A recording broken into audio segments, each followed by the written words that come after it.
कुछ इंट्रोवर्ट्स के अलावा बाहर जाके शूट करना, न्यू लोकेशन पे, न्यू एनवायरनमेंट पे, यूनिक वेदर पे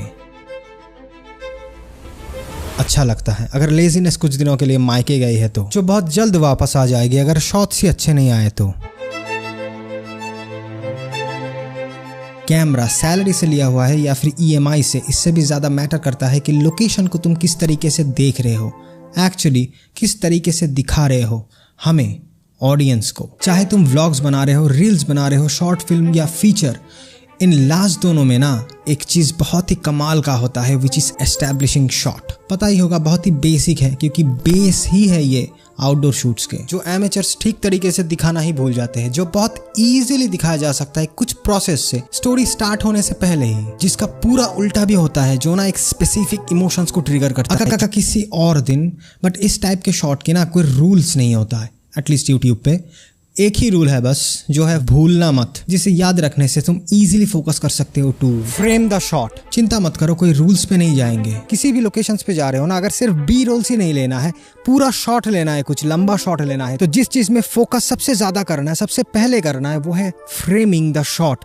जैसे इस फ्रेम में तुम अगर देखोगे, this is kind of a frame inside a frame. मेरे पीछे जो जंगल का डेप्थ आ रहा है ना, that is the frame for this shot. Depth बड़ी कमाल चीज है, जिसका और भी डेप्थ आगे है। बट जो नए स्टार्ट किए हैं ना फिल्म मेकिंग, वो अपने चेहरे को ब्राइटर बनाने के लिए क्या करते हैं ना, जिस सेक्शन पे भी अपने फेस के ऊपर लाइट आ रहा है वहीं पे खड़े हो जाते हैं, which is okay। देखो, the term is not cinematic, the term is good looking shot at least, ताकि लोगों को देखने में अच्छा लगे। और इसके लिए अगर थोड़ा बहुत चेहरे की ब्राइटनेस को अगर सैक्रिफाइस करना भी पड़े तो क्या, शॉट्स तो अच्छे दिख रहे हैं ना, दिखेगा ही। अगर फ्रेम सेट करते टाइम लोकेशन की ब्यूटी को फोकस करोगे, अपने नहीं। और चेहरा अगर अंधेरे में ही है तो उसको यूज करो एज ए कॉन्ट्रास्ट, जो सिर्फ लाइट का नहीं होता, बहुत चीजों का कॉन्ट्रास्ट होता है। लाइट का तो होता ही है, कलर्स का होता है, टेक्सचर्स का होता है, बैकग्राउंड के साथ सब्जेक्ट का कॉन्ट्रास्ट होता है एक, जो बेसिकली डेप्थ लाता है। डिफरेंट एंगल शॉट्स, ताकि मोनोटोनस ना लगे। और फ्रेम में अगर हर तरीके का चीज सब्जेक्ट की ओर फोकस कर रहा है ना, तो दिखने में वो बहुत अच्छा लगता है, भले ही तुम्हारा जान जा रहा हो। तो एक ही फ्रेम पे अगर थोड़ा फिजिकली मूव करोगे ना, तो वो फ्रेम सिर्फ दिखने में चेंज नहीं होगा।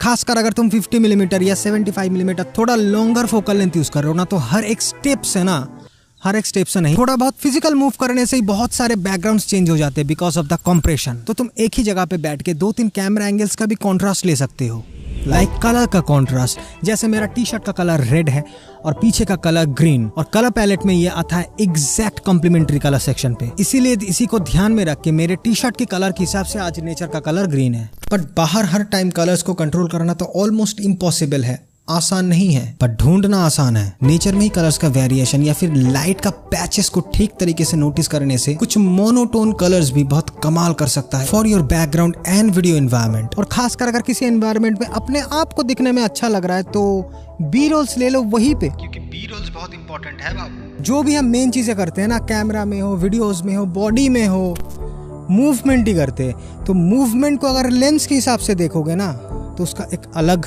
मीनिंग निकल के आएगा। अगर वाइड एंगल यूज कर रहे हो ना, तो मूवमेंट को हमेशा फॉरवर्ड रखो या बैकवर्ड। डॉली टाइप के मूवमेंट करोगे ना, तो वो बहुत मैग्नीफाई कर देगा। एक्चुअली किसी भी टाइप की मूवमेंट को मैग्नीफाई कर देगा, लेकिन जो लॉन्गर फोकल लेंथ होता है ना, उसके साथ अगर तुम फॉरवर्ड डॉली मूवमेंट करोगे, दिक्कत हो सकता है, खासकर अगर उसमें स्टेबलाइजेशन नहीं है। तो उसके साथ मूवमेंट हमेशा हॉराइजॉन्टली करोगे ना, इस तरीके से, तो वो एक सेंस ऑफ डेप्थ अलग से देता है, जो एक की सीक्रेट है for every cinematic shot, creating depth. Blur नहीं डेप्थ एज ए डिस्टेंस। लेकिन इस सब का मेन है फोरग्राउंड, जो फ्रेम के अंदर इस तरीके से होगा ना, तो हर फ्रेम साथ में अगर लाइट का भी डेप्थ हो ना, सब्जेक्ट पे ब्राइटर, बैकग्राउंड और फोरग्राउंड पे थोड़ा डार्क। लेकिन सूरज की पोजीशन कैसे चेंज करें, तो अपने पोजीशन तो चेंज कर सकते हो ना। देखो, लाइटिंग लेके ना बहुत सारे खेल हो सकते हैं, इवन नेचुरल लाइटिंग। तुम चाहो तो अपने आप को एक सिलुएट टाइप से भी दिखा सकते हो। जैसा मैंने पहले बोला, ऐसा नहीं है कि सिर्फ चेहरे के ऊपर लाइट आ रहा है इसी से अच्छा लगता है, उल्टा भी होता है। लाइटिंग की पोजीशन ना एक बहुत बड़ा चीज होता है, नेचुरल लाइट पे भी। अब सूरज का तो तुम कुछ नहीं कर सकते,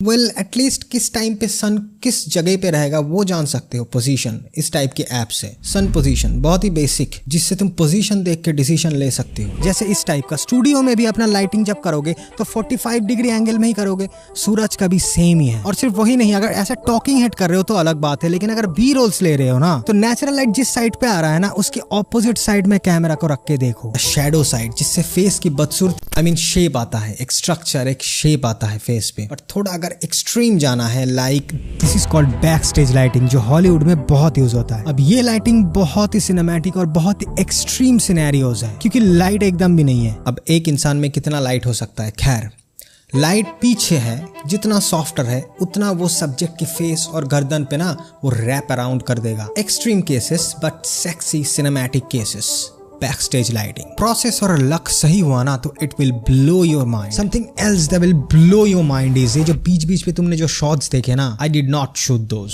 स्टोरी ब्लॉक्स का millions plus high quality assets का बस छोटा सा टच है, जो ना तो सिर्फ रॉयल्टी फ्री है but extremely unique and cinematic है, जिसके लिए मैं यूज कर रहा हूँ। और इनका हर स्टॉक फुटेज ना 4K या HD है। और किसी भी टाइप, मूड, जॉनरा का या फिर किसी भी सीन का कोई स्पेसिफिक शॉट भी चाह रहे हो ना to build up your story effortlessly, Storyblocks has it all. Plus the already extraordinary library is constantly being updated. सिर्फ स्टॉक फुटेजेस ही नहीं, Premiere Pro templates, sound effects, music, background, सब जो तुम अनलिमिटेड डाउनलोड कर सकते हो अगर इनका popular unlimited all access plan लोगे। And they have more valuable plans for every budget. So learn more about Storyblocks from the first link in the description or go to storyblocks.com/Annie and nail your production quality, which you will nail every time. अगर shot लेने के time बाहर ये सारे चीज, साथ में कुछ बेसिक्स जैसे दोपहर की कड़ी धूप को इग्नोर करना, गर्मी में 3-4 बजे की बाद ही कैमरा ओपन करना, और एकदम स्ट्रेस फ्री शूट करोगे तो।